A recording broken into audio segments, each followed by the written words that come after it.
안녕하십니까. 수도권 투데이 유석현입니다. 최근 들어 빈발하고 있는 층간소음 분쟁, 이제는 법적인 기준으로 해결할 수 있게 됐습니다. 국토부와 환경부가 층간소음의 확실한 법적인 기준을 마련했는데요. 감정 싸움으로 이어지던 층간소음 문제를 완전히 해결할 수 있을지 잠시 후에 자세한 내용 알아보겠습니다. 아이들에게 많은 인기를 얻고 있는 만화 꼬마 버스 타요를 모방한 타요 버스들이 실제로 운행을 시작했습니다. 오늘 달리는 라디오 시간에는 아이들뿐만 아니라 어른들도 좋아한다는 타요 버스를 찾아가 봤습니다. 최근 기독교를 주제로 한 종교 영화들이 연이어 개봉되고 있습니다. 어떤 영화들이 있는지 2부 온몸으로 듣는 영화 이야기 시간에 소개해드립니다. 방송 중에 궁금하신 모든 내용들은 샵0945로 문자 주시기 바랍니다. 짧은 문자 50원, 긴 문자 100원의 이용료 있고요. YTN 라디오 애플리케이션 ES로도 참여하실 수 있습니다. 4월 11일 금요일 수도권 투데이 시작합니다.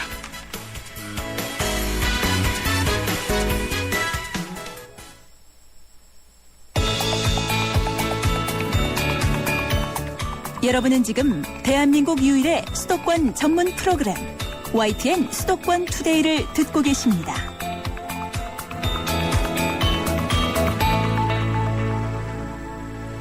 투데이 이슈 점검 시간입니다. 아파트를 비롯한 공동주택이 늘어나면서 층간소음으로 인한 분쟁이 계속 이어지고 있습니다. 그동안 층간소음에 대한 뚜렷한 법적 기준이 없었지만 국토교통부와 환경부가 그 기준을 마련했습니다. 국토교통부 주택건설공급과 조재훈 사무관 전화로 연결해서 자세한 내용 알아봅니다. 안녕하십니까?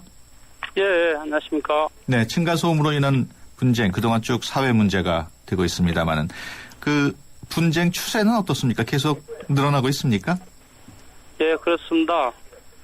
2010년 기준으로 우리나라의 주택 중에서 아파트가 차지하는 비중이 약 819만 호, 약 59%, 또 아파트에 거주하는 비율은 약 817만 가구로서 약 47%를 차지하고 있습니다. 네. 또한 아파트는 한 건물에 여러 가구가 살고 있고 구조적으로도 소음이 전달되기 쉬운 콘크리트로 지어져 있어서 층간소음으로 인한 분쟁이 늘어나고 있는 실정입니다. 네. 그 층간소음의 가장 큰 원인이랄까요? 많은 원인, 어떤 것들이 있나요? 예, 환경부에서 한국 환경공단이 위탁 운영하고 있는 그 이웃사회 센터에서 층간소음 상담을 해주고 있습니다. 네. 그 13년 중 상담한 약 15,000건 중에서 층간소음 진단을 현장 신청을 한 진단 건수가 5,100건 정도가 됩니다. 네.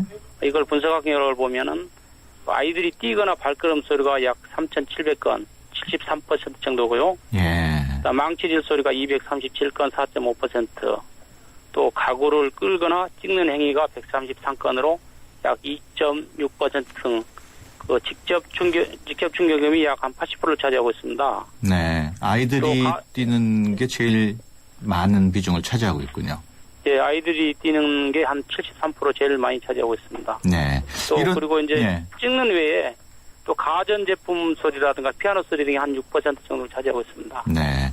이런 층간소음 분쟁 보통 어떻게 해결이 됐나요? 예, 그동안 층간소음의 법적 기준이 없어서 층간소음 발생 시 당사자 간이나 아파트 관리 기구 등에서 자율적으로 해결했습니다만은 쉽지가 않았습니다. 예. 그래서 우리 부에서는 13년 6월부터 이 아파트 자치 관리 기구에서 층간소음을 조정하도록 하였고 개별 아파트 단지별로 층간소음 위원회 등을 만들어서 중재를 하고 있습니다. 네. 그 층간소음이 정말로 시끄러워서 문제가 되는 경우도 있겠습니다만은 반대로 이웃 주민들이 너무 예민한 분들이 있어가지고 그래서 문제가 되는 경우도 있지 않습니까? 어떠나요? 네, 맞습니다. 이 층간소음 문제 해결은 이웃 간의 신뢰가 우선돼야 됩니다. 네. 이 층간소음으로 시끄러워도 참는 경우가 있는 반면에 가벼운 소음에도 또 이의를 제기하는 경우도 많이 있습니다. 네. 이번에 법적 기준이 마련되면 층간소음 발생 시 당사자끼리 화해하거나 아파트 관리 사무소에서 중지할 때 기준으로 삼을 수도 있고요. 네. 또한 층간소음 문제를 제기한다고 하더라도 법적 기준을 밑들게 되면 소음 피해자에게 좀 더 인내해 줄 것을 부탁할 수도 있는 그런 기준이 되겠습니다. 네. 앞서 층간소음으로 인한 분쟁에서도 말씀을 하셨습니다만 층간소음에도 사실 종류가 여러 가지 많죠? 예, 그렇습니다. 네. 그 층간소음은 대표적으로 보면 그 바닥이나 벽에 그 애들이 뛴다든가 망치질 한다든가 이런 직접 충격을 가하는 직접 충격 소음이 있고요. 예. 그다음에 텔레비전이라다 피아노 소리 등과 같이 이 공기를 타고 흘러가는 그 공기 전달음이 있습니다. 네. 또 욕실이나 주방 등에서 물을 틀거나 내려가는 급배수음이 있는데요. 이 급배수음은 주택 건설 시 이미 소음 성능이 결정되고 입주자 의지에 따라 조절이 되는 것이 아니기 때문에 이번 기준에서는 제외를 했습니다. 예. 이번에 마련된 그 법적 기준치는 그 층간소음 종류에 따라서 다 다르게 결정이 됐나요? 예, 그렇습니다. 직접 충격음하고 공기 전달음은 서로 성격이 다릅니다. 예. 그래서 바닥이나 벽에 직접 하는 직접 충격음은 1분 등가 소음도로 측정을 하는데요. 예. 1시간 동안 측정하고 1분 단위 측정한 변동소음을 평균하여 산출하고 주간은 43데시벨, 야간은 38데시벨로 이렇게 설정했습니다. 예. 그리고 직접 충격음 중에서 최고 소음도는 1시간 동안 측정치 중에서 최대로 높은 소음도가 주간은 57데시벨, 야간은 52데시벨로 하였고요. 3회 이상 초과된 경우 기준을 초과하는 걸로 그렇게 봤습니다. 예. 지금 또 공기 전달음은 5분 등가 소음도로 측정하는데요. 예. 1시간 동안 측정하고 5분 단위 변동성을 평균 산출하여 주간 45데시벨, 야간 40데시벨 이렇게 설정을 하였습니다. 예. 그 소음에 따라서 그 종류에 따라서 소음 크기도 다 다를 텐데 그냥 몇 데시벨이다 그러면은 우리 청취자분들이 잘 이해를 못 하실 테니까 어떤 소리가 몇 데시벨인지 설명을 해 주시죠. 예, 이 층간소음을 직접 접하는 그 서울시 자료에 의하면 청소기 소리가 약 35데시벨, 냉장고 소리가 약 40데시벨, 네. 피아노 연주하는 게 한 44데시벨 정도 되고요. 그다음에 망치질 소리가 한 59데시벨 정도 되는 걸로 이렇게 제시를 하고 있습니다. 냉장고 소리가 청소기 소리보다 더 시끄러운 걸로 나오네요. 요새 좀 기술이 발전해서 예. 청소기도 다양합니다. 예. 옛날 과거는 컸는데 최근에는 이제 그 소음을 줄이는 게 많이 나와서 어떤 것을 재느냐에 조금 달라질 수 있겠습니다. 네. 지금 청취자 여러분들한테 혹시 층간소음을 겪고 있기 때문에 이 데시벨을 한번 측정해보고 싶은 분들이 있을 텐데 어떻게 측정할 수 있을까요? 층간소음은 가정이라든가 아니면 아파트 자체적으로도 이렇게 잴 수 있습니다만은 이 측정자의 신뢰성을 확보하기 위해서는 정부 지정기관에 측정하는 것이 좀 바람직할 수가 있습니다. 예. 현재 그 환경부에서 운영하는 그 이웃사이 센터에서 예. 무료로 측정을 해주고 있습니다. 신청을 하면. 이웃사이 예. 서비스. 예. 그리고 또 환경부에서 그 소음이나 진동 분야를 측정할 수 있는 업체를 지정을 하였습니다. 예. 그래서 이 측정 대행 업체에다가 소정 수수료를 내고 측정할 수 있는 방법이 있겠습니다. 그렇군요. 이런 또 층간소음 문제가 입주자들 간의 문제라기보다는 아예 그 아파트를 지은 시공사 잘못으로 좀 약간 공사를 잘 못해가지고 층간소음이 발생한다는 주장도 있는데 이런 부분에 대한 대책도 마련되고 있습니까? 네, 일본이라면 그렇게 생각할 수도 있습니다. 네. 하지만 그 정부에서는 이 층간소음 예방을 위해서 주택법에 그 아파트 건설 시에 바닥 슬래브 두께를 210mm 이상으로 하고 또 일정 충격음 성능 기준을 지키도록 제도적으로 마련하여 지키도록 하고 있습니다. 네. 그런데 이러한 성능 기준은 그 입주자가 실내에서 일상생활을 할 때 필요한 정도의 기준을 제시한 거고 입주자가 이 주택을 건설할 때 성능을 초과해서 뛴다든가 이런 비정상 생활까지 다 감당하기는 실제 좀 다 감당할 수 있는 그런 기준은 아닙니다. 앞서 그 층간소음을 겪고 있는 분들은 그 이웃사이 서비스로 연락하면 된다고 하셨는데 예. 그 연락처를 좀 소개를 해 주시죠. 예, 지금 그 저희 부에서 운영하고 있는데요. 예. 그 국토교통부에서 금년 4월 8일부터 이제 우리가 함께 행복지원센터라 그래가지고 네. 그 아파트에 대한 관리, 민원 이런 것들을 이제 할 수 있는 상담 센터를 열었습니다. 네. 전화번호가 1670-5757이고요. 1670-5757. 예. 또 환경부에서는 이제 층간소음만을 전담해서 이렇게 상담해주는 센터를 만들어서 운영하고 있는데요. 예. 이웃사이 센터입니다. 예. 전화번호가 1661-2642. 1661-2642. 예, 이게 그 국토부하고 환경부에서 이제 층간소음이나 네. 관리 등을 위해서 이렇게 설정한 기관이니까 예. 이걸 이용하시면 자세한 상담을 받을 수 있겠습니다. 알겠습니다. 지금까지 국토교통부 주택건설공급과의 조재훈 사무관이었습니다. 오늘 말씀 고맙습니다. 예, 감사합니다. 버스를 타고 고속도로를 바람처럼 4개밖에 없다며요. 이것 때문에 애들 어린이집도 다 빠진대요. 자고 나면 오늘 타고 갈 거냐고 꼭 묻습니다. 막 졸리는 눈을 막 비비면서 35분 기다려서 탔는데 생긴 지 얼마 안 됐잖아요. 그래서 이거 탄다고 언제부터 벨렀는데 시간을 못 맞추는 거예요. 우리 지금 갈비 해놓고도 안 먹고 막 뛰었어. 지금 막 나온 거예요. 깨끗하게 잊어야지. 네, 귀리의 생생한 목소리를 들어보는 달리는 라디오 시간입니다. 오늘도 박설희 리포터와 함께합니다. 안녕하세요. 예, 안녕하세요. 요즘에요, 어른들은 핀 봄꽃에 들떠서 보냈을 텐데요. 어린이들 사이에서 아주 들으신 것처럼 타요버스가 난리가 났습니다. 야, 혹시 이게 뭐지? 싶으신 어르신들 위해서요. 타요는 어린이 TV 프로그램인데요. 꼬마 버스가 서울 시티버스로 활약하는 이야기를 담고 있는 내용인데요. 아이들 사이에서 굉장히 인기 있는 프로그램입니다. 캐릭터가 실제 서울 버스랑 비슷해요. 서울 시내버스가 파란색, 초록색, 노란색, 빨간색 4대가 있잖아요.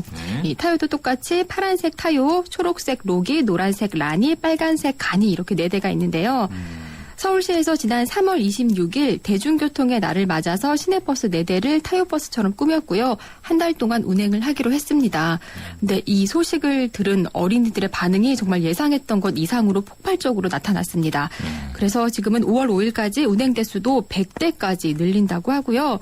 이 이야기를 듣고 도대체 얼마나 인기길래 이렇게 100대까지 늘릴 정도로 화제가 되는가 싶어서 저도 타러 갔는데요. 오늘 저와 함께 탈 버스는 노란색 라니버스고요. 2211번입니다. 서울 면목동 북부운수가 기점이자 종점이고요. 면목동, 장안평역, 회기역을 거쳐서 다시 면목동으로 돌아오는 짧은 코스의 버스입니다. 버스를 타기 전에요. 오늘은 그동안 한 번도 소개하지 않은 버스회사 운영 계장님 먼저 만나서 이야기 들어볼게요. 만나보시죠. 요즘에 문의가 그렇게 많이 온다면서요? 네, 맞습니다. 문의 많이 옵니다. 타요버스에 대해서. 업무의 한 90%가 지금 타요 전화가 좀 많이 오고 있습니다. 시간 물어보는 거. 이 정도로 예상하셨어요? 아니요, 예상 못했습니다. 저도 딸이 있는데 되게 좋아해요. 저희는 힘듭니다, 사실은. 근데 아이들이 좋아하니까 모양을 보면 되게 귀여워요. 어른들도 귀여워하는데 아이들이 좋아하니까 솔직히 기분은 좋아요.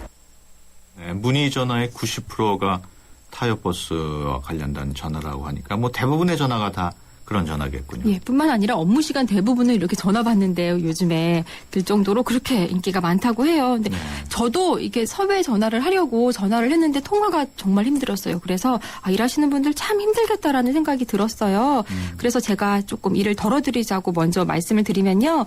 이게 타요버스는요. 포털 사이트 지도에 들어가시면요. 바로 뜹니다. 그래서 타요버스가 지금 어디를 지나고 있는지 볼 수가 있거든요. 예. 그걸 보시면은 마냥 기다리시지 않고 버스를 조금 더 쉽게 타지 않을까 해서 먼저 말씀을 드립니다. 그러면 번호별로 이 타요버스가 다 있는 거예요? 예. 아, 지금 몇 대나 공급되어 있는지는 아직 예, 지금까지는 4대가 다니는 걸로 아이고, 돼 있고요. 4대밖에 안 됐고요. 버스 차고지에서 많은 분들이 찾아와가지고 미리 줄까지 선다고 하던데 사실인가요? 예, 맞습니다. 뭐 지방에서도 올라오시고요. 네. 전화를 하셔서 언제 출발하세요? 물어본 다음에 와서 줄을 서 계시는데요. 이것도 조금 위험해서 제가 미리 말씀을 드리고 시작을 할게요. 그러니까는 회사 측에서도 차고지에는 가급적 와주시지 말아달라고 부탁을 드리는데요. 네. 왜냐하면은 굉장히 큰 시내버스, 대형 버스가 계속 들락날락거리는 곳이기 때문에 예. 사실은 조금 위험해요. 저도 가끔씩 이렇게 무서울 때가 있는데 예. 아이들이 자꾸 자칫 보호자 눈에서 벗어날 경우에 또 사고가 날 수도 있기 때문에 그렇죠. 회사 측에서도 신경을 굉장히 많이 쓰고 계시고 기사님들도 집중해서 운전을 하고 특별히 요즘에 더 주의하고 계시지만 좀 만약에 차고지까지 가시려는 생각을 하신다면은 조금 더 아이들 신경 써서 이렇게 보호자께서 신경 써주셔야 될 것 같고요. 그리고 참 이런 이벤트 한번 하는 게 아이들은 즐겁지만 어른들은 또 운영하시는 분들은 쉬운 일이 아니라는 생각을 했습니다. 어쨌든 아이들은 신나는데요. 2211번 버스 타러 온 아이들 만나러 저도 종점에 갔습니다. 함께 버스에 타보시죠. 할머니 근데 나 한 번만 타면 안 돼요? 일단 탑시다. 시간 되면 기다려야죠. 왜 타고 싶은데. 조금만 기다리자. 안녕하세요. 예, 어서오세요, 꼬마 손님. I love you 타요. 네. 신나요. I love you 신나요. 저기 란이 그려져 있다. 오, 그래. 진짜 많이 그려졌지. 저 위에도 그려졌어. 그려져 있잖아. 너무 멋있지? 안녕하세요. 몇 살이에요? 5살. 란이 버스에 왔어요. 멀리 왔어. 멀리서 왔어요? 네. 유치원에서 친구들이랑 잘 나겠어요. 버스 예뻐요. 네, 이 아이들이요. 주 타요버스 고객은 4살, 5살 정도 말을 아직은 잘하지 못하는 어린아이들이에요. 그래서 이야기는 참 자유롭게 나누지 못했지만 즐거움이 느껴지시죠. 그리고 같이 타신 어머님들, 특히 할머니들이 많으셨어요. 그래서 참 요즘에 주로 손자, 손녀들 보는 할머니들 많기 때문에 할머니들도 참 많이 오셨습니다. 네, 아이들에게도 특별한 추억이겠지만 타요버스를 운전하는 기사분도 특별한 경험이 될 것 같아요. 예, 이제 기사님을 만나볼 차례인데요. 이번 만나볼 기사님은 북부운수에서 또 작년에는 모범 기사님으로 표창까지 받으신 서울시 대표 기사님이십니다. 김만식 기사님 만나서 이야기 들어보시죠. 안녕하세요. 북부운수 운전기사 김만식입니다. 이 버스 운전하실 때 경쟁이 좀 치열하지 않으셨어요? 기사님들 사이에서? 회사를 위해서 열심히 잘하는 사람은 아무래도 선출했다고 생각합니다. 시민에게 봉사하는 정신과 마음으로 어린이를 사랑하는 마음으로 근무하고 있습니다. 손님들이 횡단보도나 길을 가시다가도 쓰셔가지고 난이를 찍으려고 여러 사람이 뛰어옵니다. 위험할 수도 있겠어요. 예, 많이 위험합니다. 매사에 조심하고 있습니다. 조금 힘들죠. 근데 시민이 만족하니까 저의 행복이죠. 멀리서 오시는 분들도 계시다고요? 예, 지방에서 많이 올라오십니다. 대구에서도 오시고 부산에서도 오시고. 손님들, 승객들 이 점은 좀 주의해 줬으면 좋겠다 싶은 거 있으세요? 차를 타시면 빨리 손잡이를 잡으셔야 되는데 사진 찍느냐고 차에서도 손잡이를 안 잡으시니 매우 위험하죠. 관광버스가 아니라 진짜 시내 버스죠. 그렇죠. 더 조심해야죠. 어르신분하고 어린이는 항상 조심해야 됩니다. 예, 감사합니다. 네, 아이들이 타는 버스인 만큼 주의해야 할 점들도 있겠어요? 예, 이렇게 특별히 많습니다. 버스에 타면 바로 손잡이를 잡아주셔야 돼요. 사진 찍느니라고 막 손잡이 안 잡으시고 자리에 안 앉으시고 그러신 분들 많은데요. 특히 어린아이들 또 어르신들 많이 타니까 주의를 하셔야 될 것 같고요. 그리고 재밌는 게 버스에 탄 아이들도 좋아하는데 이렇게 밖에서 발견한 시민들이 더 좋아하세요. 그래서 버스가 지나가면 막 창밖에서 손을 흔들고 사진을 찍고 달려오고 그 모습이 참 너무 즐거워 보여서 저도 버스를 타는 동안 즐거웠습니다. 끝으로 아이들과 함께 탄 어른들의 이야기 들어보시죠. 인터넷에서 찾아보고 일부러 오늘 평일이라 시간이 좀 한가로울 것 같아가지고 어린이집 좀 빨리 땡겨가지고 왔어요. 어린이집까지 조퇴하고? 네. 아무래도 워낙에 타요를 되게 좋아했었거든요. 집에 캐릭터도 장난감도 되게 많고 그래서 아침부터 난이 타러 간다니까. 네. 기분 좋아가지고 어린이집에서 자랑하고 나왔대요. 얼마나 노셨다고요? 1시간 넘게 걸렸어요, 지금. 버스에 계신 지 1시간? 네. 너무 신나했습니다. 막 졸리는 눈을 막 비비면서. 버스가요, 이제 우리 어른들 세대 보기에는 좀 어떠신지. 참 허무하죠. 참 시에서 어린애를 대비해서 참 잘해놨다 싶기도 하고, 야, 요즘 세대 애기들은 별게 게 다 몸소 체험하면서 이렇게 할 수 있어서 너무 좋은 것 같습니다. 그리고 정겹게 우리가 시내버스 늘 타고 다닐 수 있는 거고 하니까 부담스럽지 않고 어느 시민이나 정말로 애기를 위해서 이렇게 할 수 있다면 너무 좋은 것 같습니다. 예, 이렇게 인기가 있다 보니까요. 앞서 말씀드린 것처럼 5월 5일까지 버스는 100대까지 늘린다고 하고요.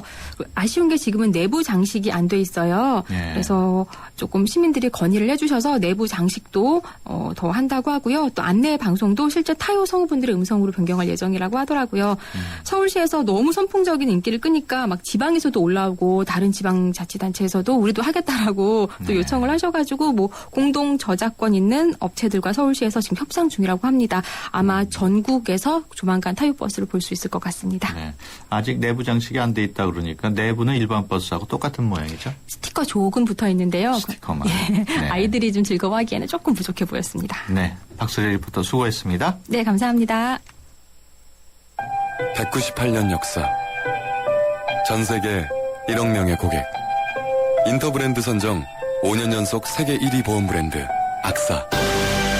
이제 악사가 앞으로의 보험에 대해 새로운 증명을 시작합니다. 보험의 방향이 되다. 아싸 다이렉트.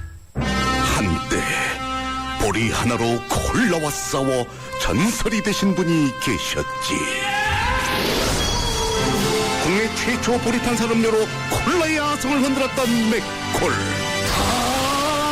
이슬 맛보리 맥콜.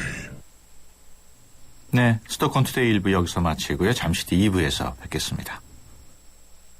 2014 YTN 연중기획 함께하는 미래 창조 대한민국 한국 홍보 전문가 서경덕 성신여대 교수입니다. 올바른 역사를 인식하는 것, 그리고 올바른 역사를 교육시키는 것, 그게 바로 대한민국의 미래가 아니겠습니까? 요즘 청소년들에게요, 이 3.1절을 3.1절이라는 대답을 듣곤 합니다. 그럴 때마다 제가 가장 크게 느꼈던 건 우리의 역사의 가장 큰 적은 일본 정부나 중국 정부가 아니라 바로 우리들의 무관심이었다는 겁니다. 앞으로 우리 국민들이 한국사에 더 관심을 갖고요. 한국사를 통해 세계사를 바라보고 세계사 속에 글로벌 시대를 맞는 우리 대한민국의 더 밝은 미래를 창조해 나갔으면 좋겠습니다. 2014 YTN 연중기획 함께하는 미래 창조 대한민국. 이 캠페인은 고객과 함께하는 솔루션 파트너 LG화학과 함께합니다.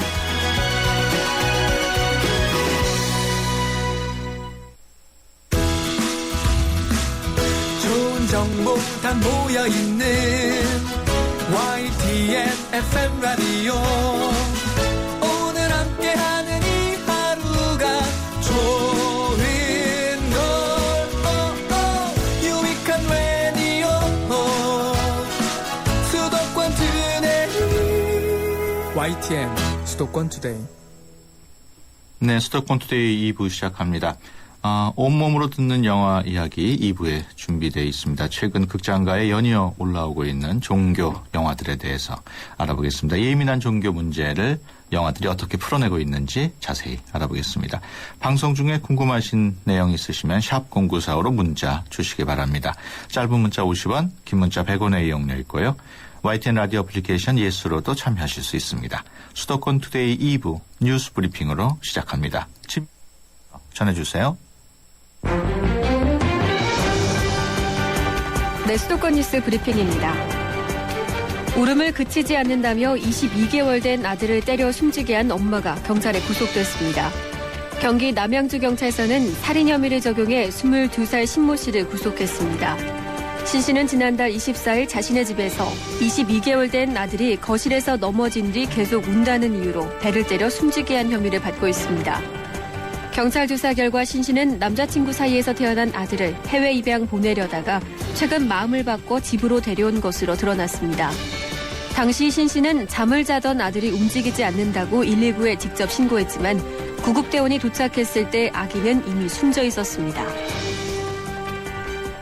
60대 부부가 자신의 집에서 숨진 채 발견됐습니다. 서울 양천경찰서는 어제 오후 6시 20분쯤 서울 신월동의 한 빌라에서 64살 최모 씨와 부인 61살 김모 씨가 숨져 있는 것을 최 씨의 딸이 발견해 경찰에 신고했다고 밝혔습니다. 발견 당시 부인인 김 씨는 목을 졸려 숨진 상태였고 최 씨는 목을 매 숨져 있었습니다. 경찰은 외부 침입 흔적이 없고 평소 경제적 문제로 부부싸움을 했다는 유족들의 진술을 토대로 최 씨가 부인 김 씨를 살해한 뒤 스스로 목숨을 끊은 것은 아닌지 사건 경위를 조사하고 있습니다.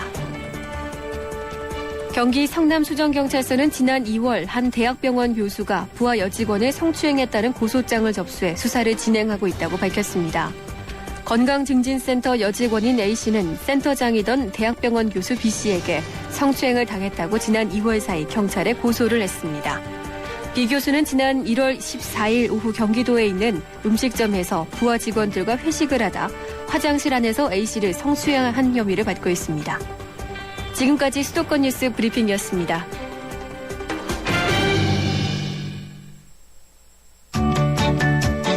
수도권 투데이.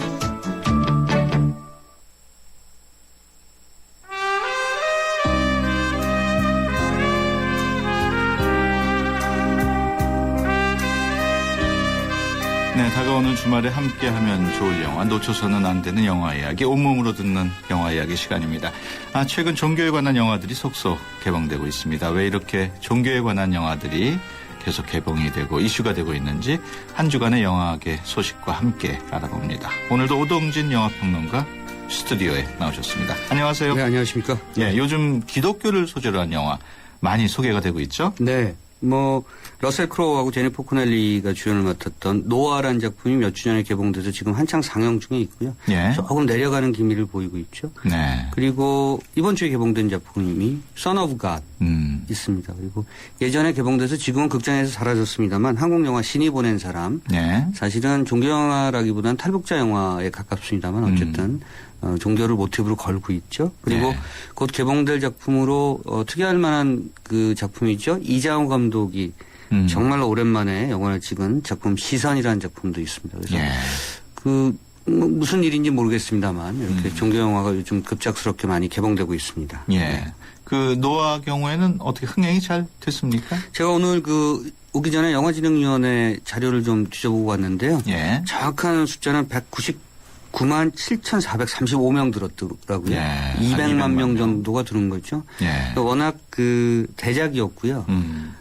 데런 에로노프스키 감독이 할리우드에서 지금 가장 촉망받는 감독 중에 한 명이고요. 여러분들 예. 아시는 영화 중에서는 블랙 스완이 가장 유명하죠. 또 예.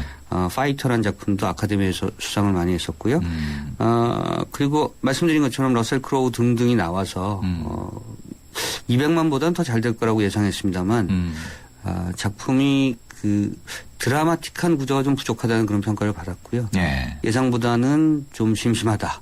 이런 것 때문인지 관객들의 드랍률이 좀 심했었던 것 같습니다. 예. 처음에는 관객이 많이 모였다가 한 주 지나서 관객 수가 좀 그 격감을 한 거죠. 그래서 200만 명 정도로 아마 그치지 않을까 이런 생각이 들고요.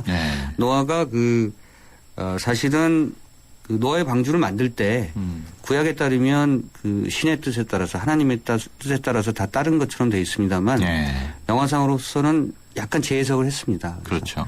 하나님의 얘기를 노아가 어떻게 받아들이고 그것을 그대로 따랐느냐 아니면 조금 어겼느냐 거기에 갈등은 없었느냐 이런 부분들에 대해서 초점을 맞추고 있는 거죠. 인간의 자유의지를 좀 강조한 작품이다 이렇게 생각하시면 좋을 것 같습니다. 그것 때문에 일부 기독교에서는 조금 불편해했다고 하는데요.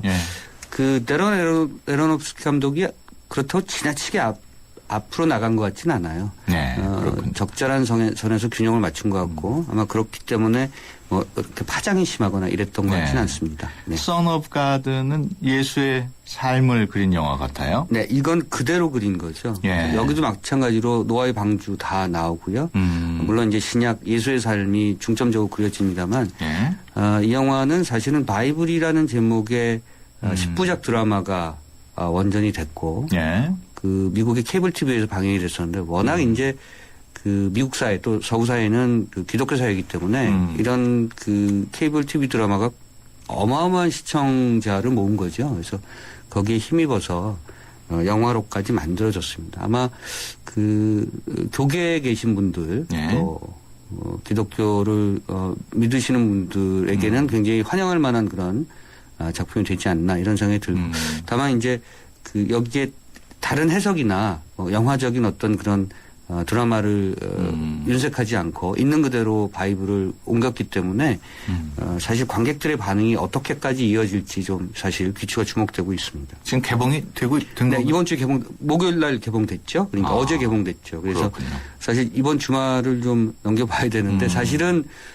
이런 류의 영화는 단체 관람이 좀 많을 수가 있겠죠. 그렇죠. 교회 같은 데서. 네, 그래서 그 일반 영화 이상의 관객들을 모을 가능성이 높다 이렇게 보고요. 아마 예수님의 형상을 영화로나마 보겠다고 생각하시는 분들이 적지 않기 때문에 지금 사실은 흥행추이가 주목되고 있습니다.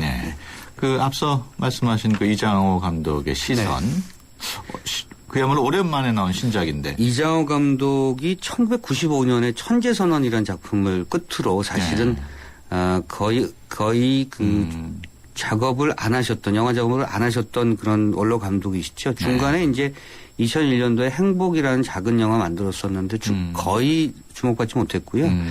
2011년도니까 3년 전에 단편을 하나 찍으셨어요. 예. 정지용 감독, 박철수 감독, 그리고 이두원 감독과 함께 이렇게 4인 감독이 마스터 클래스의 산책이라는 단편을 찍으셨는데 역시 그것도 대중적인 영화는 아니었고요. 그러니까 1995년부터 2005년, 거의 18년 만에 장편 영화를 새로 내놓으신 겁니다. 예. 이장호 감독하면 뭐 바람 불어 좋은 날부터 해서 어둠의 자식들, 바보 선언, 나그네는 길에서도 쉬지 않는다, 명작 기코 소냐.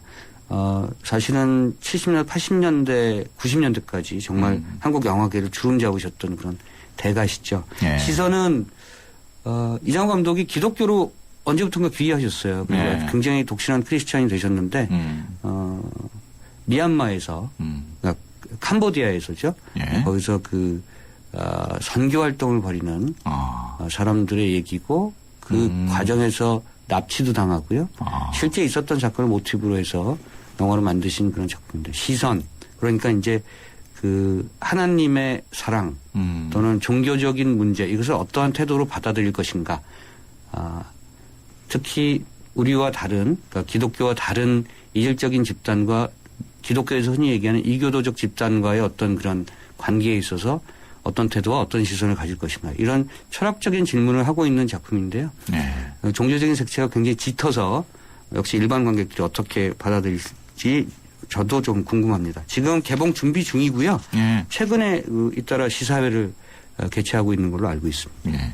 사실 이 수도권 투데이 바로 전에 네. YTN 라디오 출발새 아침 오늘 이장호 감독이 출연을 하셨었는데 아까 말씀하시는 거 보니까 정말 신실한 기독교인이 되셨는지 그렇죠. 하나님 얘기만 하다가 가셨다고. 그래서 깐느에서만의 상을 받으면 하나님께 감사드리고 복음을 전파하겠다. 저는 개인적으로 너무 안 그러셔도 될 것 같아요. 예. 그러니까 물론 이제 기독교를 믿는 분들도 있지만 네. 뭐 영화를 영화로 보고자 하는 분들도 있기 때문에 그렇죠. 감독으로서 약간 균형을 맞추시는 것도 중요하지 않을까 이렇게 생각합니다. 예. 네. 왜 이렇게 요즘 기독교 영화가 많이 나오고 인기를 끌는지. 저는 만신 얼마 전에 김금화 선생의 만신 무당. 다큐멘터리 있었지 않습니까? 예. 그런 것과 같은 맥락으로 보는데요. 네. 국내나 해외나 사실은 구복에 대한 마인드가 굉장히 강해진 것이 아닌가. 구복. 그러니까 예. 복을 바라는 마음. 내세에 대한 것. 그것은 역설적으로 얘기하면 현세가 복잡하다는 얘기죠. 예. 현세에 기대할 것이 없으니까 영생과 내세와 이런 등등 좀 정신적인 것들을 추구하는 어떤 분위기가 강해진 것이 아닌가. 지금 사실 보면 세계가 복잡하고요. 국제적인 어떤 갈등도 많고 분쟁도 많고요. 그리고 국내 관계도 사실은 정치적인 문제를 넘어서서 경제적으로 굉장히 어렵잖아요. 예. 그런 등등의 어떤 사람들의 어떤 심리가 이런 영화들을 찾게 하고 그리고 그런 심리를 반영해서 제작자들이 영화를 만들고 있는 것이 아닌가 이렇게 생각됩니다. 네. 확대 해석일 수도 있는데 어쨌든 요즘 이렇게 많은 영화들이 만들어지는 걸 보면 종교를 통해서라도 뭔가 좀 구원받고 싶어하는 그런 마음들이 굉장히 많은 것 같습니다. 네. 또 다른 얘기도 해보죠. 중국 네. 영화 천주정. 네. 이게 참 중요한 영화라고. 네. 그런데 어떤 영화입니까? 정말 아무도 돌보지 않는 영화여서 예. 제가 오늘 말씀드리고 싶은데 중국의 주목할 만한 작가로 몇몇 감독들이 있는데요. 가장 대표적인 젊은 작가가 지하장커입니다. 지하장커. 지하장커가 이번에 신작을 만들었는데 네. 작년도에 사실 부산국제영화제에서 소개가 됐었고요.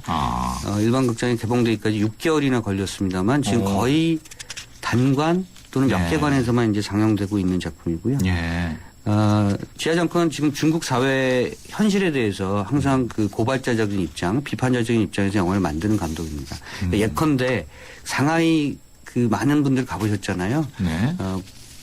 예전에 등소평이 푸동 특구 개발해서 상하이를 굉장히 어마어마한 그런 명품 도시로 만들었는데 푸동 특구가 개발되는 과정에서 밀려난 사람들도 굉장히 많죠. 그래서 중국 자본주의의 양극화의 극단화의 어떤 형태를 보여주는 도시가 사실 상하이라고 생각한다면 그 도시가 개발되는 과정에서 밀려난 소외된 사람들에 대한 얘기를 주로 다루는 사람이 지하장커입니다. 천주정이라는 영화도 마찬가지입니다. 근데 이 엄숙한 표정의 사회적 리얼리즘 영화라고 생각하지 않으셔도 될 것 같고요. 사실은 액션 영화나 일반 상업 영화에서 볼 수 있는 여러 가지의 장르적인 어떤 특질이 많이 나타나서 심지어 제가 볼 땐 재밌기까지 합니다. 다만 아마 지나치게 좀 폭력적이다라고 생각하시는 분들이 많으실 것 같고요. 중국 사회, 중국 자본주의가 지금 개발되는 과정에서 얼마나 많은 사람들이 그 자본의 폭력 또 뭐 등등 사회적 폭력 앞에 노출되어 있는가 이런 것들을 보여주는 작품입니다. 그래서 사실은 상당히 우울한 작품입니다만 중국식 사회주의 또는 중국이 좀 추진하고 있는 자본주의 또는 우리의 자본주의 또는 전 세계의 자본주의의 모습을 성찰적인 입장에서 다시 한번 바라볼 수 있게 해준 영화고요. 지하장커는 그 중국이 이제 6세대 감독, 그러니까 세대별 감독으로 구분하는데요. 5세대 감독하면 여러분들이 잘 아시는 첸카이거나 그 장이모입니다. 장이모 감독 같은 경우는 중국 그 공산당에 좀 편입돼 있는 감독으로 지금 평가받고 있죠. 베이징 올림픽 그 개막식 그 감독도 했었고요. 지하장커는 6세대입니다. 지하장커, 로우예, 왕샤오슈아이 이런 감독들이 아직도 중국 사회에 대해서 비판적인 어떤 시각으로 영화를 만들고 있는 감독이고요. 천주정은 그런 측면에서 중국의 모습, 우리의 모습을 반추할 수 있는 그런 작품입니다. 저는 꼭 한번 보시라고 권해드리고 싶고요. 2시간 10분 동안. 좀 기네요. 네. 사실은 2시간이 넘어가면 좀 힘들어 하시는 분들이 많습니다만 2시간 10분 동안 차분하게 여러 가지 생각하게 하는 그런 작품입니다. 중국 감독이 6세대까지 나왔다 그러니까 굉장히 영화의 그 역사가 좀 긴 모양이에요. 그러니까 중국의 그 세대별 구분은 그러니까 북경 국립영화학교 출신으로 이제 자르는 거죠. 아마 졸업연도나 그 졸업연도라고 보기는 어렵고요. 그룹핑하는 그런 겁니다. 그래서 아까 말씀드린 것처럼 지금 6세대까지 나와 있고 사실은 제 6세대 감독들이 중국 당국에 조금 문화적 탄압 뭐 이렇게 표현하고 싶습니다만 때로는 검열에 시달리기도 하고 때로는 그 만든 영화를 해외 그 나가지 못하게 하기도 하고요. 로우예 같은 감독은 지난 한 4, 5년 전에 5년 동안 작품 활동을 금지하는 뭐 이런 조치를 받기도 해서 여전히 중국 사회가 이런 문제를 안고 있다 이렇게 생각하시면 좋을 것 같습니다. 미국 액션 영화 론 서바이버도 화제가 되고 있는데 어떤 영화입니까? 이제 실화죠. 2005년에 그 아프가니스탄 그 극단주의자들 탈레반의 한 지도자를 그 암살하려는 미군 네이비 실이죠. 미군 특수부대의 얘기를 다루고 있습니다. 이게 그때 당시에 레드윙 작전이라고 했는데요. 영화를 보시면 아시겠습니다만 그러니까 응징을 하기보다는 오히려 미군이 철저하게 당하죠. 예전에 아마 이런 류의 영화로 그 리들리 스콧 감독의 블랙 호크 다운이라는 작품 보셨을 겁니다. 소말리아 내전에 개입했다가 블랙 호크 다운 하면 그 당시 미군이 정말 그 프라이드를 갖고 있었던 전투 헬기인데 오히려 격추당하죠. 그래서 치욕적인 어떤 그런 미군의 그 전쟁사에 기록되는 그런 얘기였는데요. 그때는 이제 클린턴 시대였고요. 그러니까 이런 영화가 사실은 그 전쟁 영화로서 그 액션의 어떤 그런 것들만 강조하거나 미군이 승리하거나 미국 우선주의의 어떤 그런 이데올로기를 보여주는 그런 작품이었다면 아마 평가하지 못했을 텐데요. 그 전투의 치열함, 그 냉혹함, 그리고 그 비장미, 비극성 뭐 이런 것들을 강조함으로 해서 전쟁이라고 하는 것, 그리고 지금 이 시대에서 벌어지고 있는 많은 그런 국지적인 어떤 갈등, 그런 전투 양상들이 얼마나 비인간적인 어떤 모습들을 창출하고 있는가 이런 것들을 보여주는 굉장히 드라이한 제품입니다. 그러니까 그 정서가 없어요. 쉽게 말씀드리면 그 전투 장면을 보시면 대체적으로는 어느 한쪽에 좀 치우치게 되는데요. 처음엔 좀 그렇다가도 영화를 천천히 들여다보시면 중반 이후부터는 굉장히 그 중간자적인 입장이나 외부자의 시선으로 그 전투의 과정을 지켜보게 되는 그래서 좀 냉철하게 지금의 어떤 그런 상황들을 평가하게 되는 그런 영화입니다. 피터 버그 감독이 만들었고요. 피터 버그는 배우입니다. 아마 얼굴 보시면 아실 텐데요. 제가 라디오에서 얼굴 보여드리기는 어렵습니다만 이 배우 출신 감독으로서 이런 영화를 굉장히 잘 찍고 있고요. 예전에 킹덤이라는 작품을 통해서도 이라크 전쟁 과정에서의 첩보 액션 이런 것들을 찍었던 감독입니다. 론 서바이버 흥행은 어떻게 잘 되고 있나요? 지금 한 20만 명 정도 모으고 있는 걸로 봐서는 잘 되고 있는 작품은 아닙니다만 국내에서 징크스 불문율이 있습니다. 전쟁 영화 잘 안 되고요. 그리고 스포츠 영화 잘 안 되고. 근데 잘 되는 영화도 물론 있습니다만 국가대표라든가. 근데 대체적으로는 좀 안 되고요.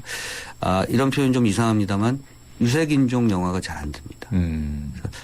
그래서 영화적으로 아직 우리 국내 관객들이 약간 인종적 차별의식이 좀 있는 것 아니냐. 뭐 이런 평가도 좀 있습니다. 뭐 저는 꼭 그렇게 생각하지는 않습니다만 이상하게 영화가 좀 흥행되는 결과를 보면 그렇습니다. 한국 영화 방황하는 칼날 현재 예매 1위를 찾고 있다고요? 아마 당분간 1위를 할 것 같습니다. 그리고 한국 영화가 지금 뚜렷한 작품이 없어요. 그렇기 때문에 1위를 하는 건 아닙니다만 주연을 맡은 정재영 배우의 어떤 티켓 파워도 있는 것 같고요. 이 영화가 일본 작가 히가시노 게이고의 원작입니다. 히가시노 게이고가 워낙 이제 국내에 인기 있는 그런 일본 작가고요.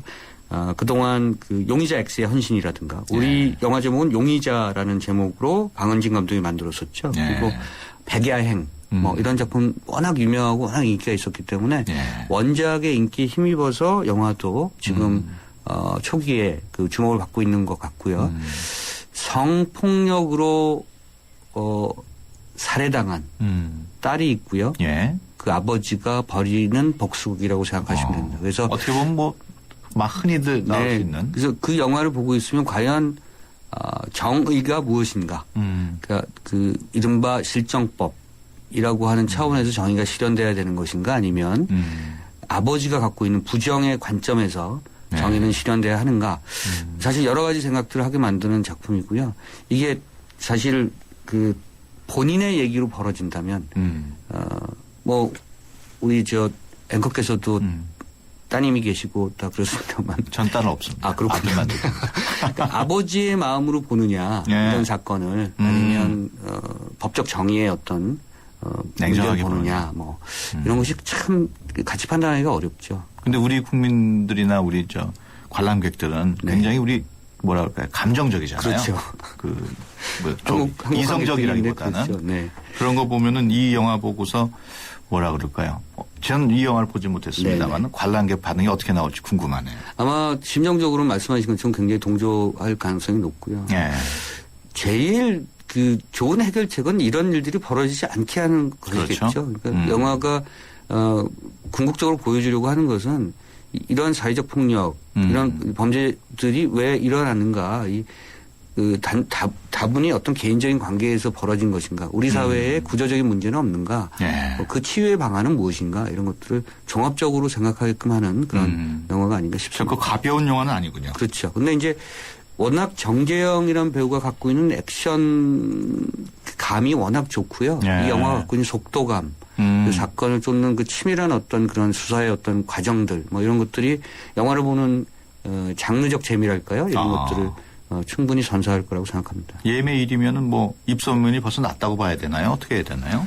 그렇죠. 그러니까 말씀드린 것처럼 한국 영화가 지금 뚜렷한 경쟁자가 없는 상태에서는 요즘 한국 관객분들이 외국 영화보다는 한국 영화를 선호합니다. 그러니까 우선적으로 한국 영화를 먼저 보시고 그 다음에 볼 게 좀 없다 그러면 할리우드 영화 보는 예전하고 많이 예전하고 바뀌었어요. 굉장히 다릅니다. 그러니까 예전에는 외화를 주로 보고 한국 영화 잘 못 만들어 이렇게 생각하시는 분들이 많았는데요. 요즘은 한국 영화를 먼저 보시죠. 네, 알겠습니다. 지금까지 오동진 영화평론가와 함께했습니다. 오늘 말씀 고맙습니다. 네, 감사합니다. 여행 수수료가 생각보다 크더라고요. 4명 수수료면 얼마가 더 이익인데요. 고객을 위한 합리적인 생각이었기에 6개월 내 이용 고객 중 76%가 다시 찾고 싶은 여행사로 참 좋은 여행을 뽑아주셨습니다. 불필요한 중간 대리점 수수료가 없는 참 좋은 여행. 대한민국 직판 여행사 참 좋은 여행. 네, 수도권 투데이 오늘 순서 여기서 마칩니다. 다음 주 월요일 9시 10분에 다시 찾아뵙겠습니다. 지금까지 프로듀서 박준범, 기술감독 안홍진, 구성작가 최유미, 진행의 유석현이었습니다. 함께해 주신 여러분 고맙습니다.